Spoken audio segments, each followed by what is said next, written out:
Hello peeps, and welcome back to How the Heck Do I Gregtech 102. That's right, I finally put in the necessary learning time to figure out how all of the inventory management, automation, and Redstone stuff for Gregtech works, and we're going to get into it right now.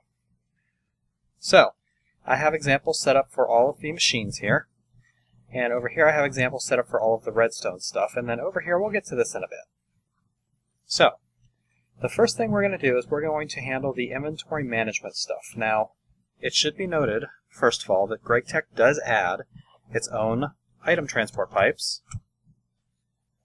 in brass, electrum, and platinum sizes.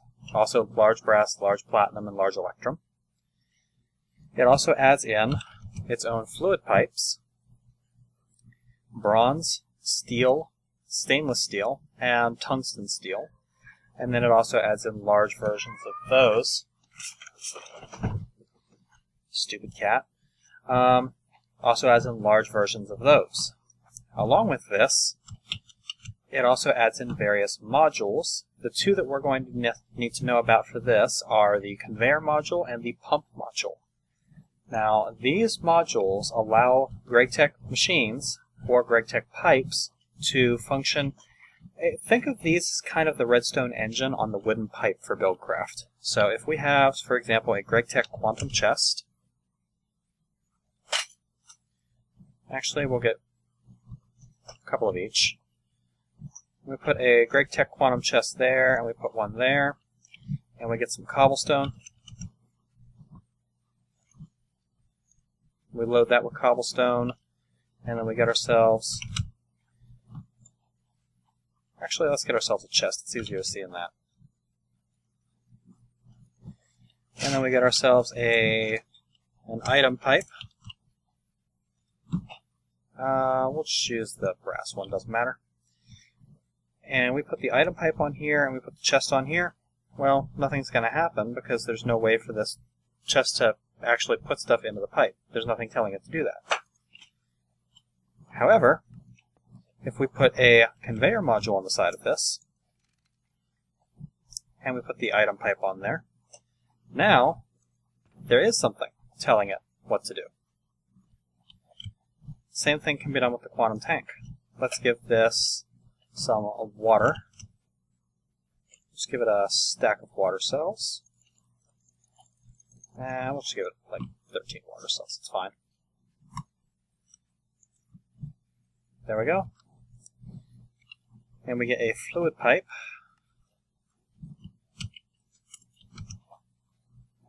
We'll choose a stainless steel one. And a Buildcraft tank. We put the tank there, and we put the stainless steel fluid pipe there. Well, it's got an interface, but it can't do anything, right? Put the pump module on the side, and now, all of a sudden, it knows, hey, I can pump fluids out. So, interesting functionality. Let's go ahead and load our blank here. Go back into survival. Okay, the first thing to know.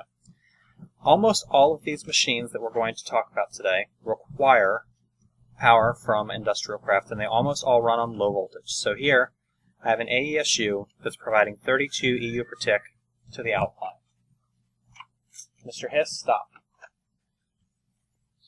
First thing we're going to talk about is the electric filter. The electric filter looks like this. It has one side that is red, that is the output side. The GUI looks like this. You have these black slots here. Anytime you see a black slot in a Gregtech machine, it means that it is a phantom inventory. You can put stuff in there without it actually affecting anything. So if we get some water tank siding here, and we put one in there, we still have 64 here. This is a phantom block. Okay? Oh, we don't want a world anchor. Okay. What this does is this will allow only the items that are shown here to pass through. So, if we put water tank siding in there, it's going to get sucked through, but it can't go anywhere. It's going to get stuck because it's not allowed to go through, right? We get ourselves a water tank siding, we put that in here. Now all of a sudden it has somewhere it can go, it's going to get pulled through, and we're all happy. if we were to have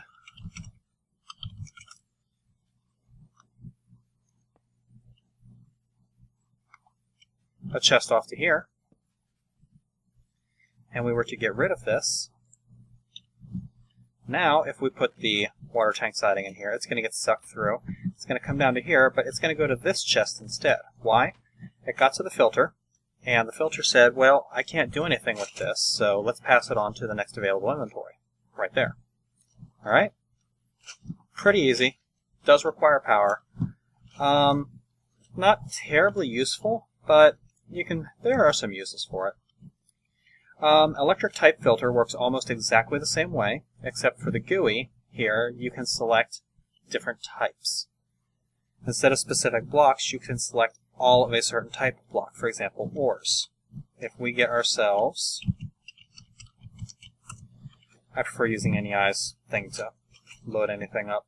If we get ourselves some gold ore and some spruce wood planks, and we put them both in here, the gold ore is going to end up in here, but the spruce wood planks aren't going to go anywhere until we give it a place to go. You can change this to be almost every type in the game. Hot ingots, crushed metals, crushed purified metals, basically anything that has an overall type, you can change that to. The advanced and electric crafting tables. We're going to handle the advanced crafting table first, this one right here.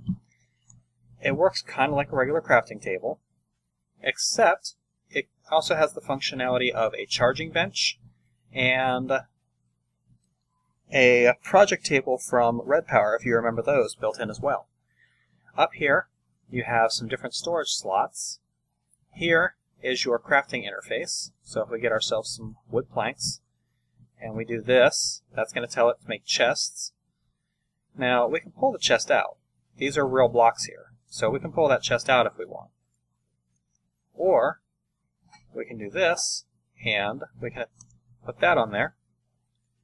And that is going to, well, it's not going to do anything for the moment, because we don't have an inventory attached to this. If we attach an inventory to one side, now it should pull through all of these blocks eventually.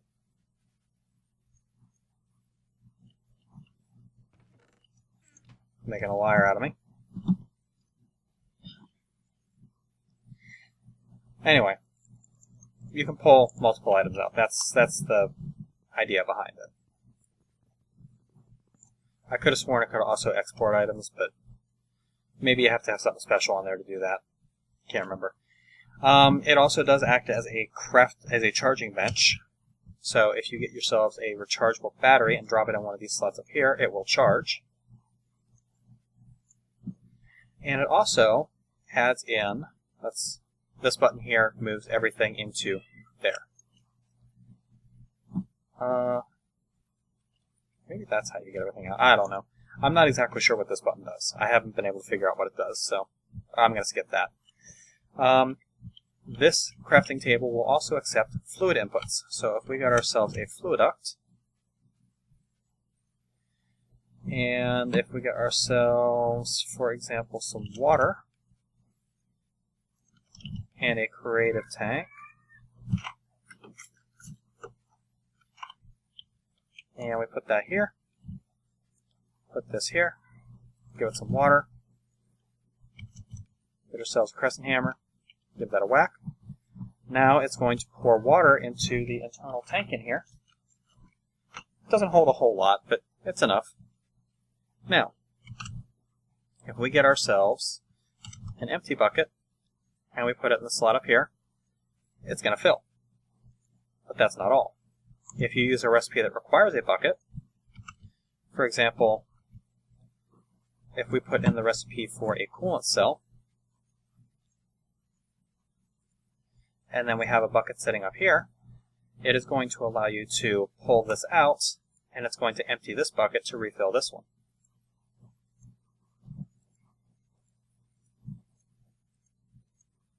And you can do that until you either run out of, or you can do that until you run out of 10 plates, or until the internal capacity of the thing runs out. So, pretty neat. This here is the Electric Crafting Table Mark II. This has a green side, which is the input, and a red side, which is the output. Here you have one of those phantom GUIs. Here you have these slots where you actually put the items to be crafted. This allows you to select whether you're outputting items, energy, both, or neither, and then this changes the type. With the arrow here like this is in take recipe from here mode. So if we put the recipe in here for a crafting table, that'll show us that we're creating a crafting table up there. Now we can't pull it out of here because that's not a real block, it's a phantom based off of those. But if we put this in here, it's going to create 2 crafting tables and output it to the output side. We change modes. This is packaging mode. It's going to try a 1x1, and if that fails, it's going to try a 4x4, and if that fails, it's going to try a 9x9. So, if we get ourselves an iron ingot, and we put this in here in this mode, it is going to give us 9 iron nuggets, because if you use it as a 1x1, it gives you 9 iron nuggets. If we get our wood planks, we put those in there, that's going to give us a button, because a 1x1 is a button, right? If we get ourselves, let's see here, some stones, no, not stone slabs, I want stone bricks. No, not brick slabs. Well, stone bricks ain't going to do it either. Okay, let's see here. Snowballs. If we get ourselves some snowballs, and we put some snowballs in here, it's going to output 4 blocks of snow, because using a snowball by itself doesn't do anything. But using a snowball in a 4 square pattern gives you snow. If we put some cobblestone in here, since I have extra utilities installed, that is going to give us compressed cobblestone, because 3x3 with cobblestone in this mod gives you compressed cobble. Okay? The next mode is single use. It's exactly like the first part of packaging mode, but it only tries 1 square. Same with this and this. Tries 2x2, and then this tries the 3x3. This is unification mode. Gregtech has a built-in unifier, so if I give myself some paradots, and we wait for a couple of seconds, the peridot is going to automatically change to an olivine. Now, you might think, well, if it does it automatically in your inventory, what use is this, right? Well, if, for example, you have a large amount of paradots that you got from mining, and it doesn't have a chance to sit in your inventory for long enough,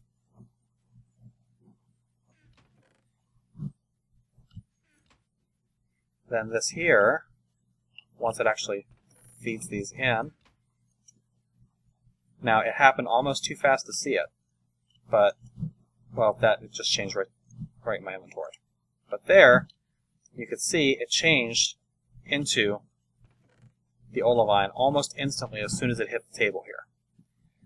For the most part, it's not really a huge deal, but it can be useful. Especially if you've got like a gigantic quarry running, and you want to unify all of your ores and metals and everything before it goes into your inventory to save space. This is a great way to do it. Next, we're going to do the electric translocator. The electric translocator does kind of like what a transposer does in Red Power. All it does is it takes items from one inventory and puts them into another.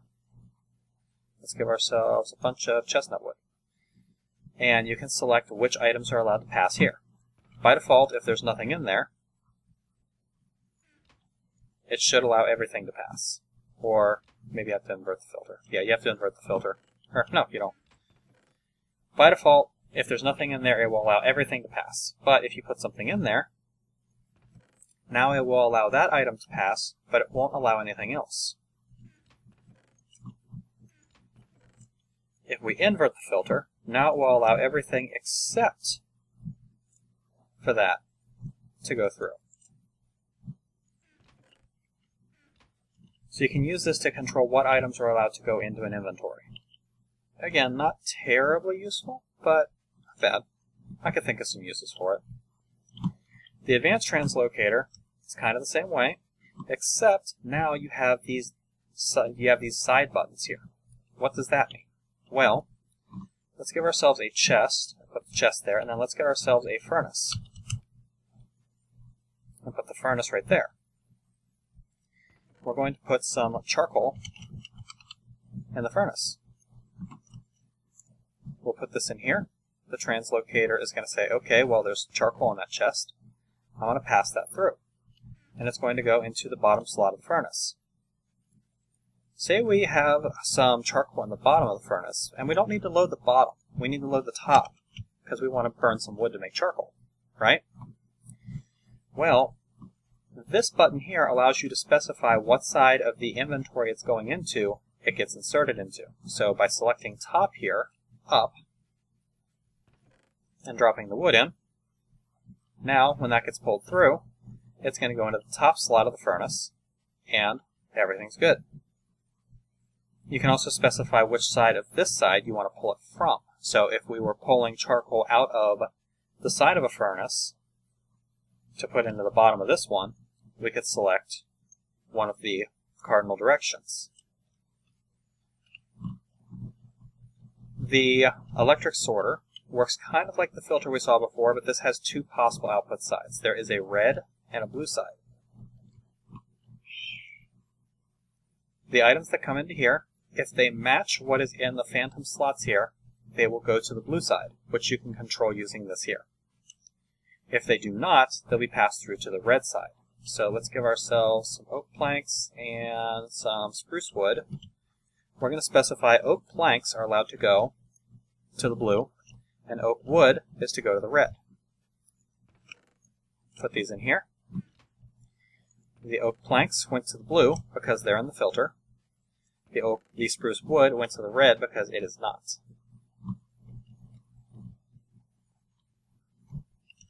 I suppose I probably should cover these buttons here real quick just to say what they do.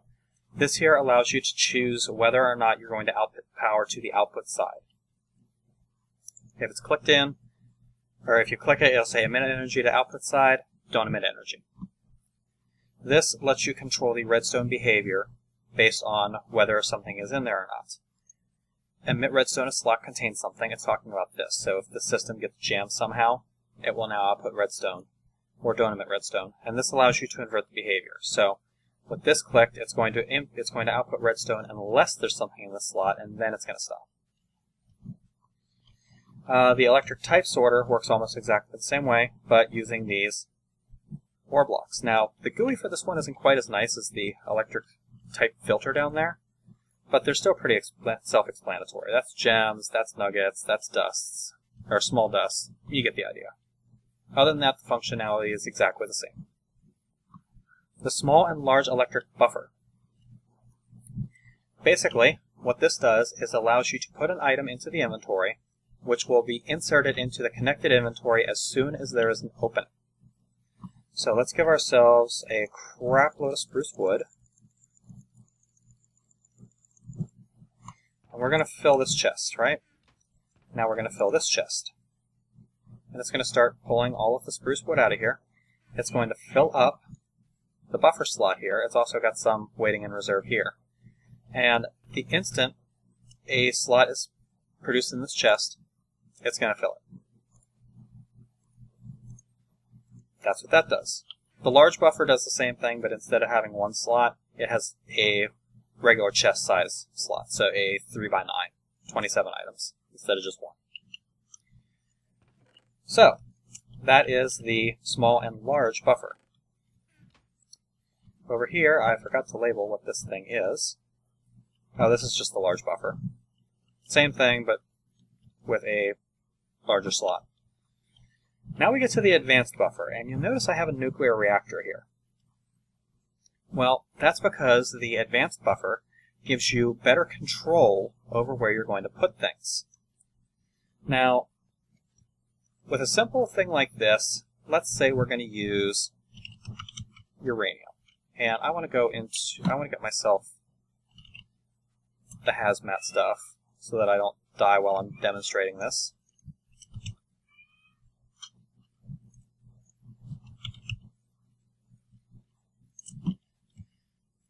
If we were to, I'm actually going to go ahead and just go into creative mode.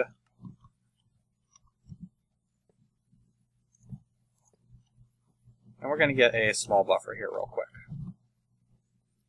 We'll put the small buffer on here. Now, the small buffer will work perfectly fine if everything that's going in is exactly the same. So if we have a couple of small uranium fuel rods, we'll put those into this buffer. It's going to put them into the machine, and it's going to go 1 and 1. It's not going to stack them. It's smart enough to realize, hey, when this is in operation, it's not supposed to be stacked, so I'm only going to put 1 in each slot. That works perfectly fine. And if we have, let's get one more.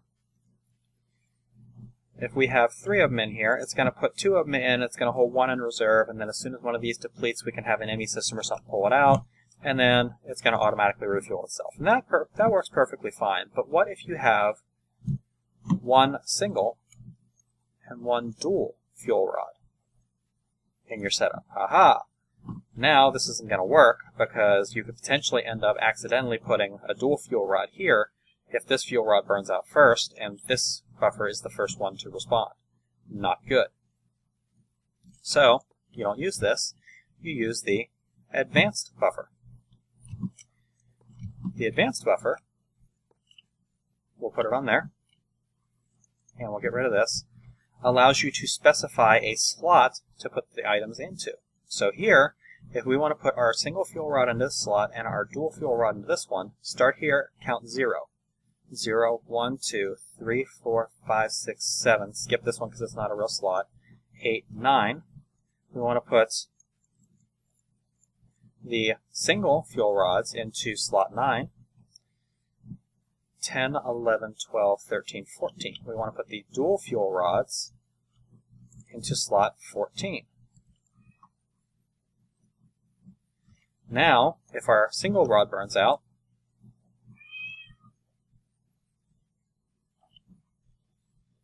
it's going to get replaced with another single rod from this buffer. If the dual rod burns out, it'll get replaced with a dual rod from this buffer. Pretty neat stuff. And after the first time the buffers responded, it's pretty much instant. It's just it takes a little bit for it to do that first one, and then after that it's pretty fast. So this allows you to specify specific items to go into specific slots as soon as a slot is open for it, which is really cool. It makes for a really easy way to automate nuclear reactors. Now we have the inventory manager, and this thing is a beast. I'm not going to lie to you. We're going to need a couple of chests. Well, we're going to need a chest and a furnace for this demonstration.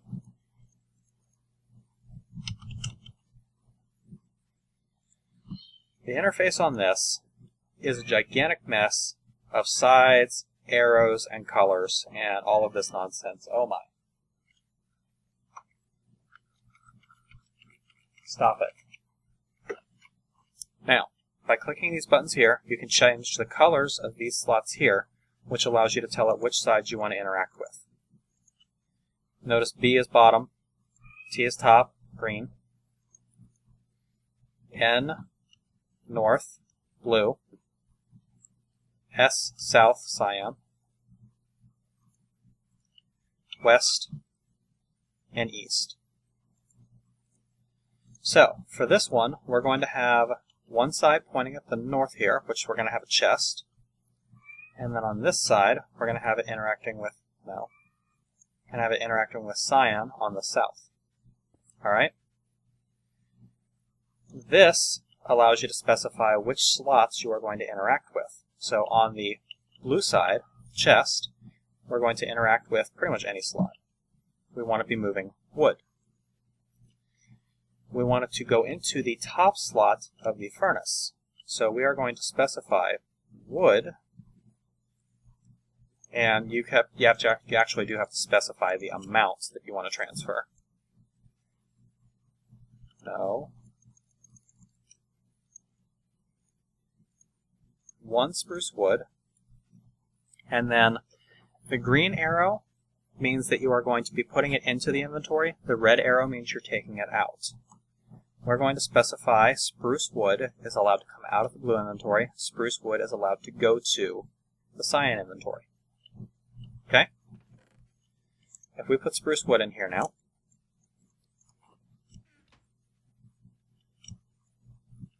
I got it backwards. Or actually, no, it needs to go into the top of this inventory, doesn't it?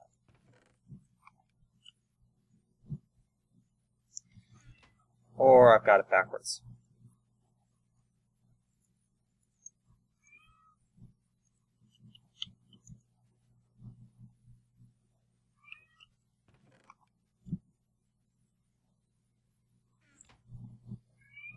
Come on.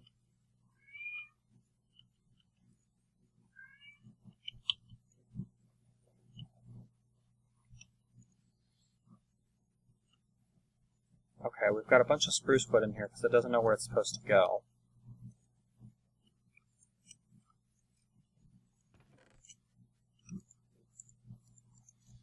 Yeah, the inventory manager, I'm not going to lie to you guys, the inventory manager is confusing as hell. Okay, it's got 3 slots in here because it doesn't know what it's doing with it. On the south side, we should be putting stuff into this furnace is what we're trying to do. So let's take from there and put into the top slot here. And we're just going to change these to take so that it doesn't try to put anything back in there.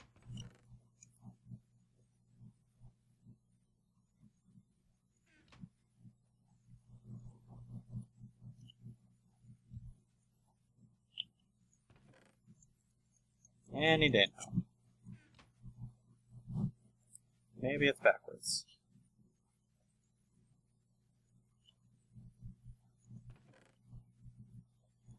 Okay, well it took from there, but it still won't output into the right inventory.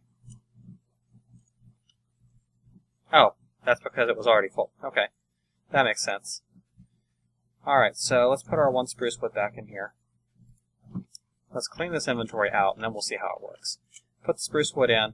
It's going to say, okay, I'm taking it from the blue inventory, putting it to the cyan inventory in the top slot, and it's going to put it right in there, right? It's not going to pull anything back. However, if we have some charcoal in here too, well, it's going to try and do the same thing with charcoal, isn't it?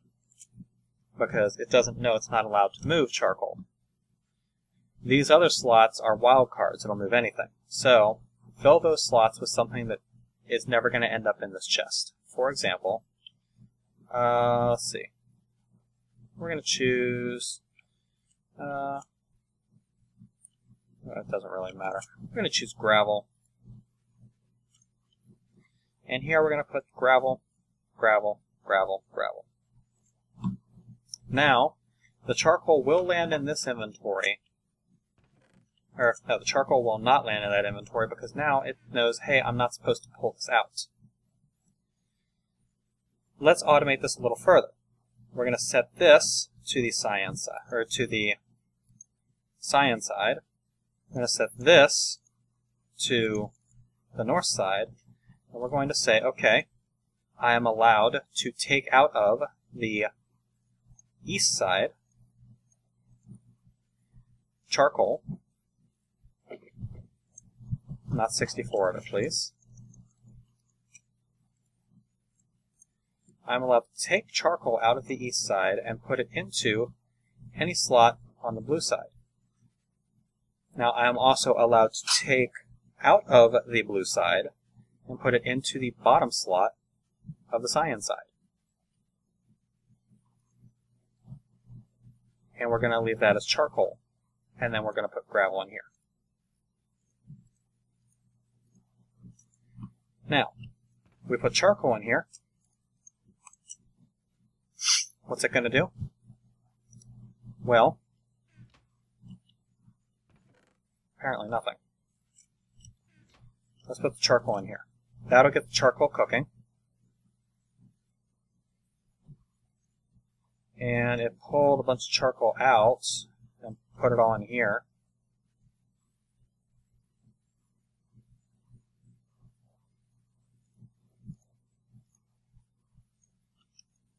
Maybe I have to specify it's allowed to do this with charcoal.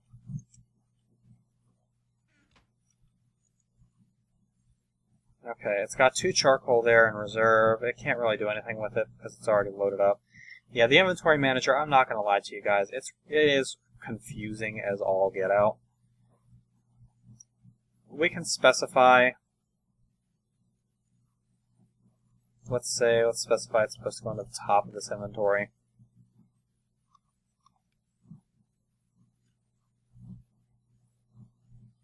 But it's just going to take a whole bunch out of the chest, because I have it set as allowed to.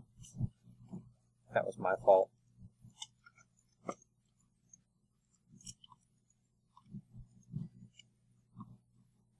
It shouldn't be allowed to take out of this inventory on the bottom.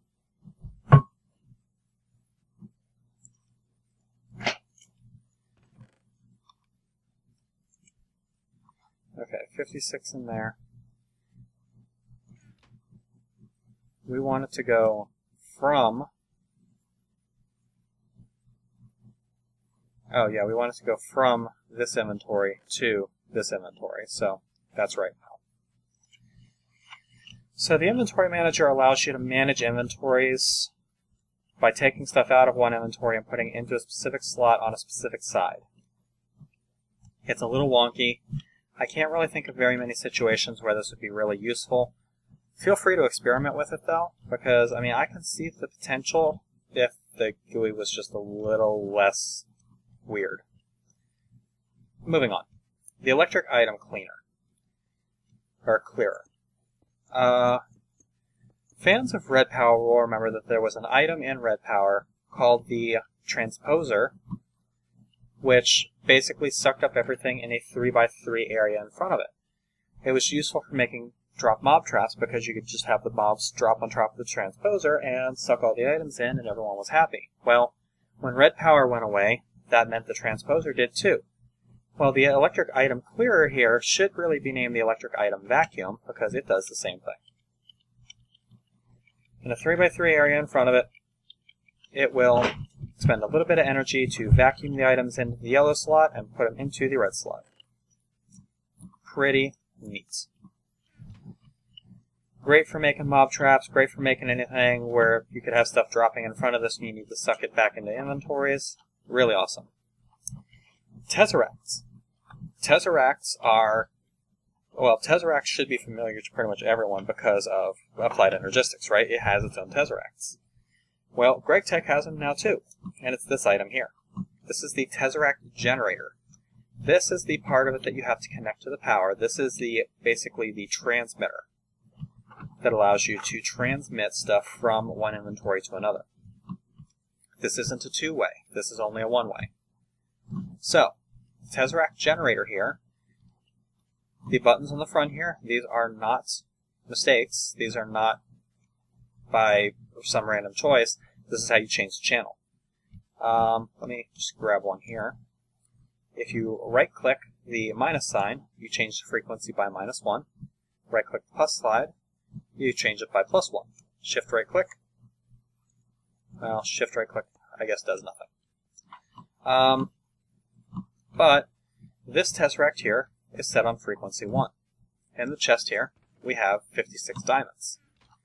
Over here, I have a Tesseract terminal, which is set on frequency 1, with a wooden pipe attached to it and an autarchic gate into a chest. If we give that some power, we're going to see diamonds coming through that pipe. And if we look here, we've got diamonds coming in. We look over in this inventory, diamonds are going out. The diamonds are being wirelessly transmitted from this Tesseract generator to this Tesseract terminal. So this gives you a way to transport items, like if you're using a buildcraft quarry. You can use a Tesseract generator on site, or a miner as a much better example, since miners run on power anyway. You can have miners on site with Tesseracts attached to them to transmit your items directly back to your base via a Tesseract terminal.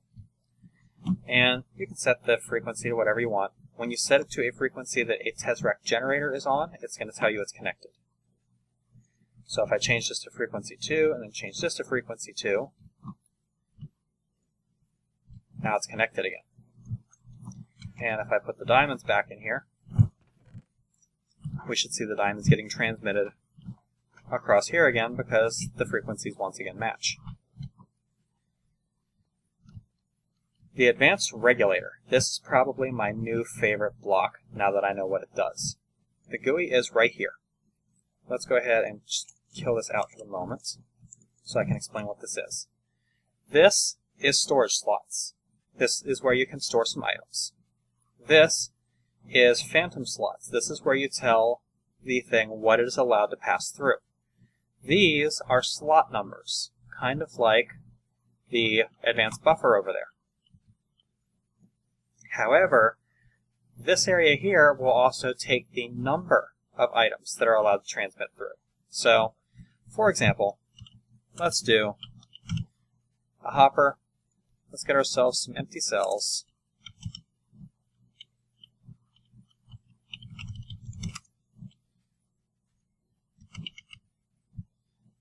Get ourselves some empty cells. We're going to put those in the industrial electrolyzer here. We're going to put this on top. We're going to get ourselves some ruby dust and some bauxite. I'm sure I'm not the only person who's done this. Say I have a whole bunch of bauxite that I want to process, but I have some chrome too, right? And I throw all of my chrome and all of my bauxite in here, and I go, okay, well, you know what, that's everything I need to do right now, so let's go ahead and, well, the electrolyzer's not working because it's in the wrong slot. Okay, and let's go ahead and take a walk, go do some mining, whatever. We'll come back later, and all of our stuff will be processed, right? Okay, well, it's been a while, so we're coming back, and let's come in here and check our ME system for all our titanium dust. Where's our titanium dust? Well, there isn't any titanium dust because the 2 ruby dust that was in here got stuck and is left over because we put 8 in instead of 6. So, this machine has been doing nothing because it's jammed. Well, that's where this thing comes in. Let's take all the bauxite out before it starts the process. In here, you can specify not only what slot it goes into, but the quantity that is allowed to go in. So if we put 6 chrome in there, and we drop 4 chrome in the inventory, it's not going to do anything. 5 chrome, nothing. 6 chrome, now it's going to pass through. Do the same thing with 39 bauxite. Break this thing.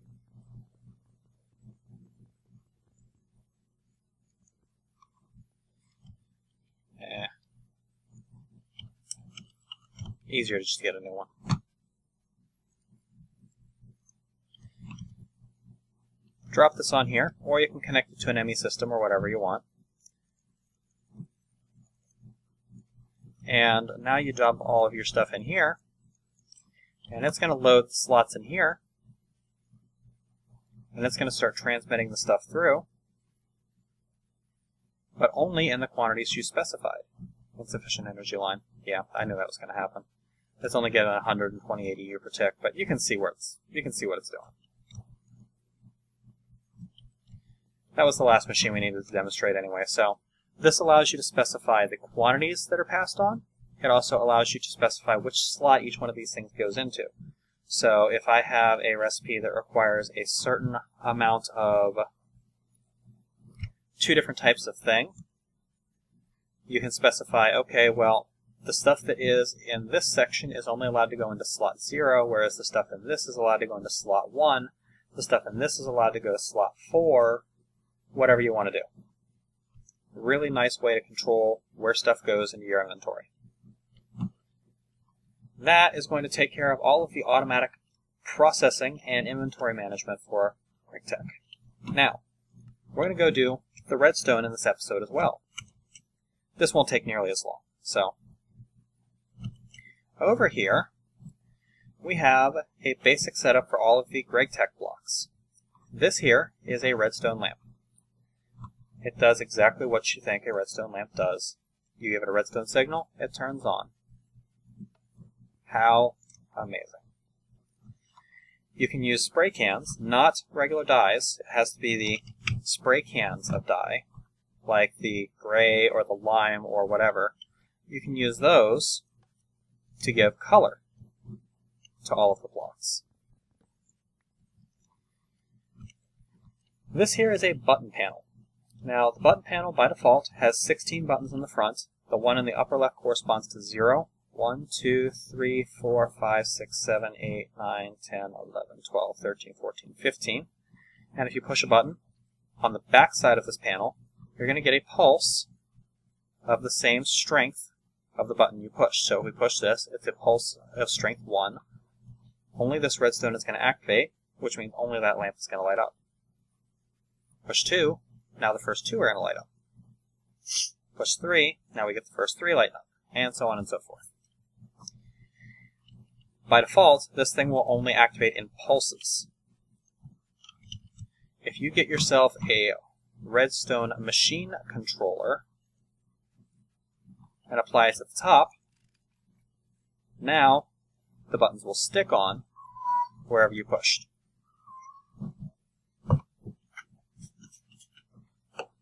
Alright? So, basically it's a way to send a controllable redstone power signal through a line without having to change where the lever is on the line. You can send a signal from 0 to 15, all from one block. Pretty neat.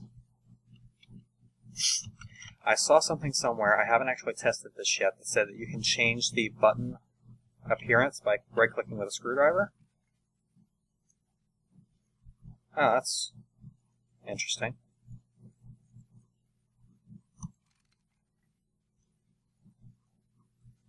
One, 2, 4, 8. Okay, so that's in bits.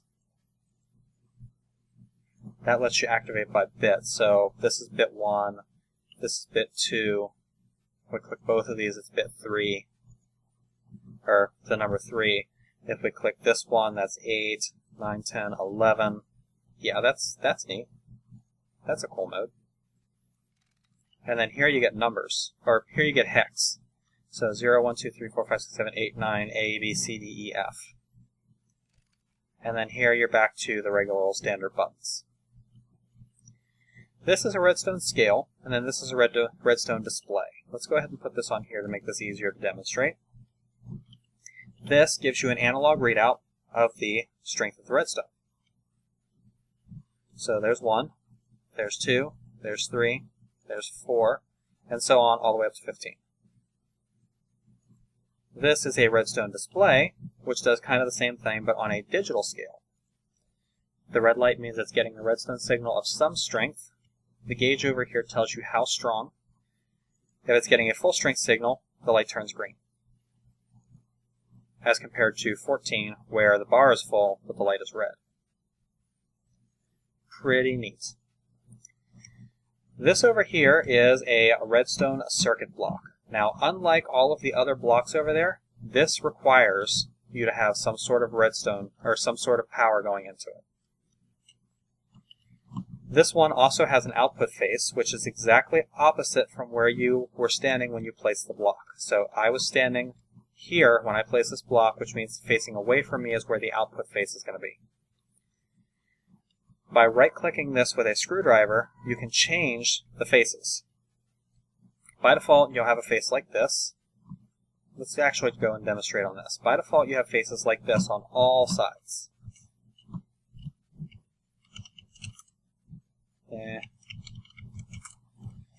On all sides.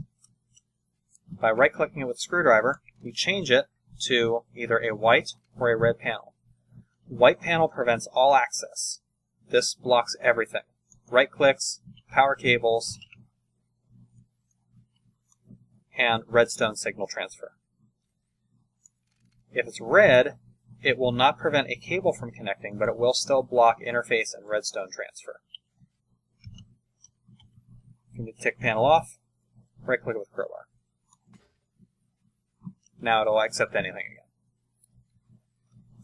You have to make sure the cable's connected because it has to have power, but other than that, any face that you're not going to interact with on this, you should probably cover up, because if you're getting into some of the functionality later on, I'll describe it when we get there. having unblocked panels that aren't in use is going to cause you problems. Easy way to tell which one's the output face is it has a slightly larger cover there, whereas these are all square. This one's rounded. So you look on here, this one's rounded, that one's rounded, that one's rounded. Yeah, the output is always rounded. So, what can this thing do? Well, the first thing is you have to collect it from a side that you can interface with, is you can have it set as a timer. Right now, we're going to set the delay to 20, 1 pulse, length 2. This here allows you to set whether or not it's actually going to start transmitting the redstone. So, if you watch here on this, redstone equals off. Let's get me a couple more of these machine controllers. Put them on here.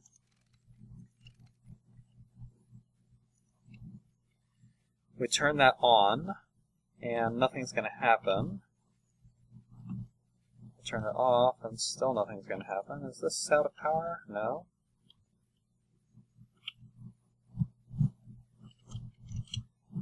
I need to set up something else on this anyway, so we'll just do this real quick.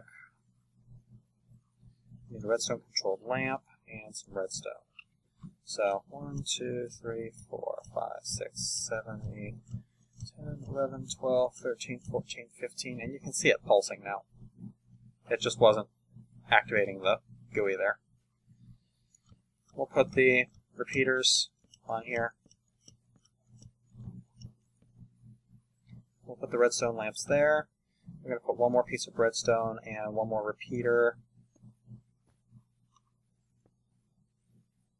here, and a redstone lamp here just to specify the 15 as the maximum strength.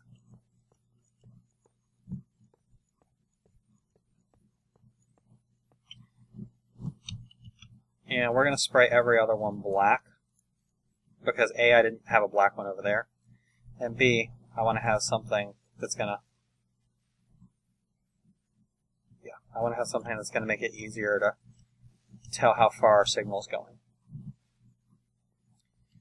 So, that's the first one. It sends a pulse every 1 second, because 20 ticks per second. It sends 1 pulse, and then waits 2 ticks before it starts the delay again. If we were to set this to a length of, let's say a length of 20, every 1 second it's going to send a pulse, right? But if we give it 2 pulses, actually, it's really hard to see at that. So let's take this down to a length of 10.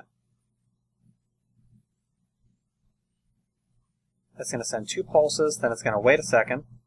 It's going to send 1 pulse, wait half a second, send a pulse, wait 2 seconds, and then send a pulse. Wait half a second, 2, because wait 1 second, send a pulse, wait 10, send a pulse, wait.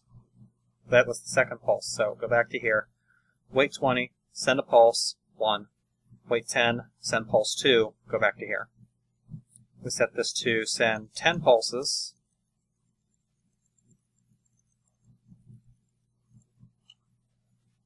and it'll wait 2 seconds, send 10 pulses, half a second apart, and then wait 2 seconds. You get the idea. This allows you to change whether or not redstone controls the power of this timer. Right now it's set to redstone is off. If we click this to redstone is on, now it's not going to do anything until it gets some sort of redstone signal. Now that it's getting a redstone signal, it's going to transmit. Flip that back to on, or off, and there you go again. Next functionality, basic logic, regular logic gates, OR. This allows you to have an OR gate. If it gets a redstone signal of any strength from either side, it's going to send a pulse of 15. Or if it gets one from both sides, doesn't matter. It's an OR gate.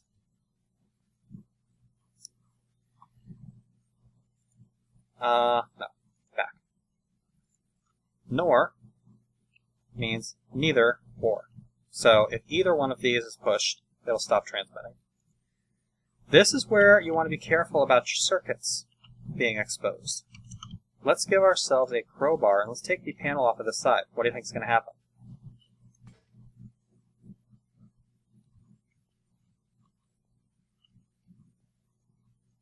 Well, nothing's going to happen with this one, so let's go ahead and switch that back out.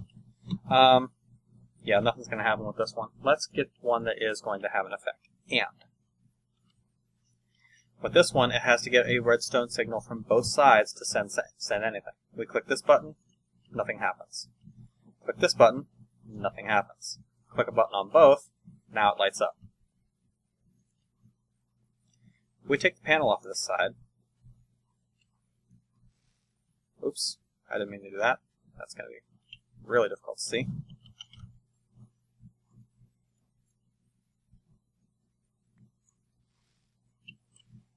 There we go. Click a button on this side, and a button on this side. Now nothing's happening. Why? We have an input face over here that's not getting a redstone signal, don't we? Now it's covered. It doesn't count. Now it's transmitting again. What else can this do? Well, it can replicate all of the basic gates, and then it also has... Oops, no. It also has bit invert, or bit and, bit XNOR, bit XOR. These require a little bit of description. I'm going to do bit and. And that's what I have this over here for. This is basically how binary works for computing a signal. So the signal 5 is a 0, 1, 0, 1 in binary. The signal 12 is 1, 1, 0, 0 in binary.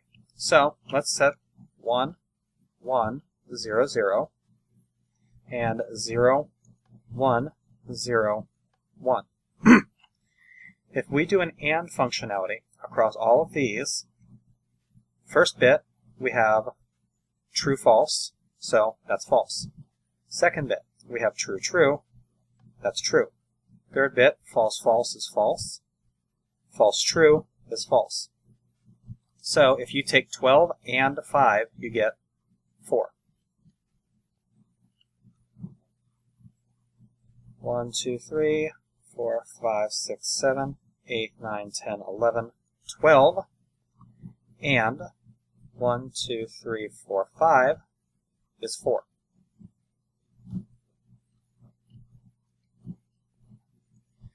Why would you ever want to do this? Fuck if I know, but the functionality is there if you want it.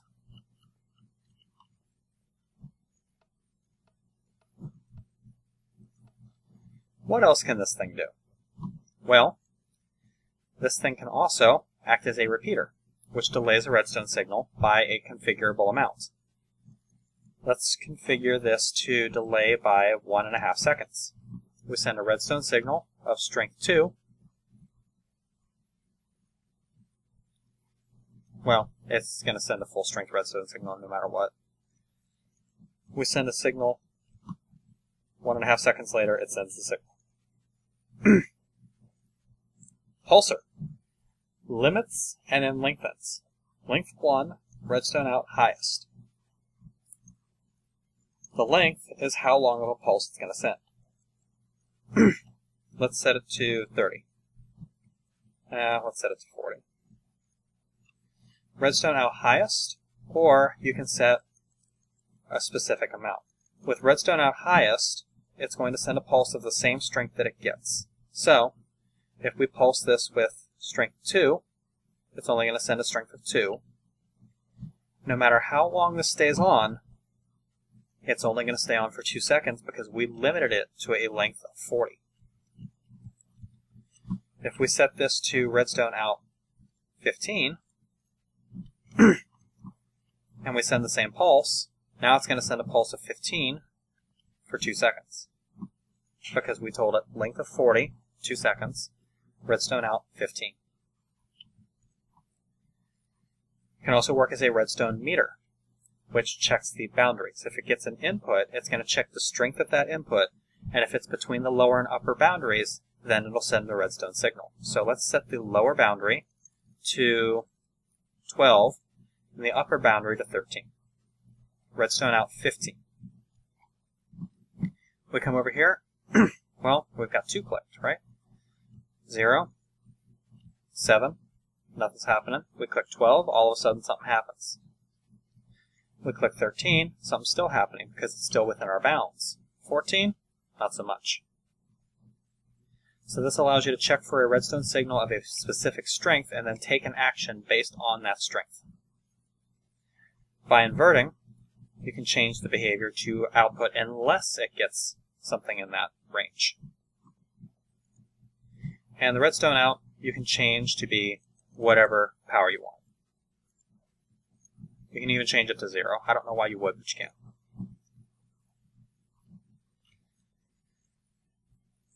Randomizer.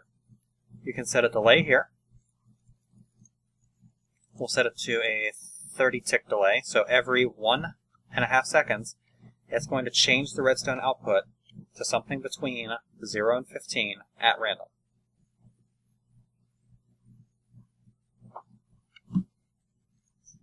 Interesting if you need to randomize your redstone for something, like if you want to make a puzzle that's going to continually change in random ways. Yeah, that's how you do it. And the combination lock. This is probably one of my favorite functions of this block.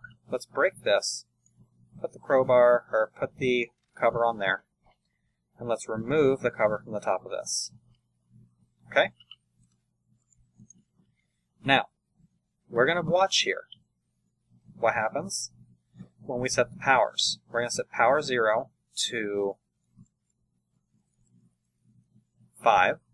Power 1 we're going to set to 2. Power 2 we're going to set to 15. And power 3 we're going to set to 6. So 5, 2, 15, 6. That's our combination. To make it a little easier for everyone, I'm going to change the button panel here to look like this. So, 5, 2, 15, which is F, 6. We enter, say for example, 5, 2, 9, 7, nothing's going to happen. We enter 5, 1, oh, nope, it's not 5, 1, it's 5, 2. 5, 2, 15, 6. Notice the pulse? This watches the last 4 inputs, compares those to what is listed here, and then will output a redstone pulse as soon as it gets something that matches. Which means you can use this to permit access into a room only to people who know the combination. Really cool functionality. Alright peeps, and that pretty much handles everything having to do with inventory management, automation, and redstone control in Gregtech. Now, we still have some more stuff to cover. We have to cover the gas and the steam turbine, the thermal boiler, and the fusion reactor. Those are all going to be next episode, which will be coming in the very near future because, hey, well, we got the hard part out of the way.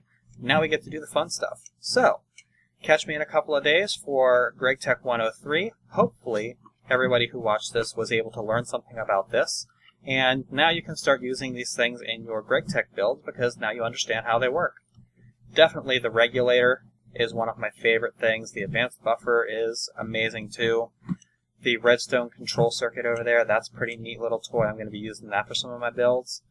I can see a lot of potential for some of the things in this mod. That said, there are a lot of things in this mod that thermal expansion and buildcraft and other mods like that just do better. But peeps, modded Minecraft is all about customization and doing what works for you. Whatever works best for you, do it that way. If you want to mix thermal expansion, buildcraft, forestry, and Gregtech all together to build one hybrid machine that does everything you need it to do, well, what's stopping you? Yep. Do what works best for you. Don't be limited to just staying within the realm of one mod just to be a purist. Alright? Hopefully you guys learned something. Catch you later, peeps.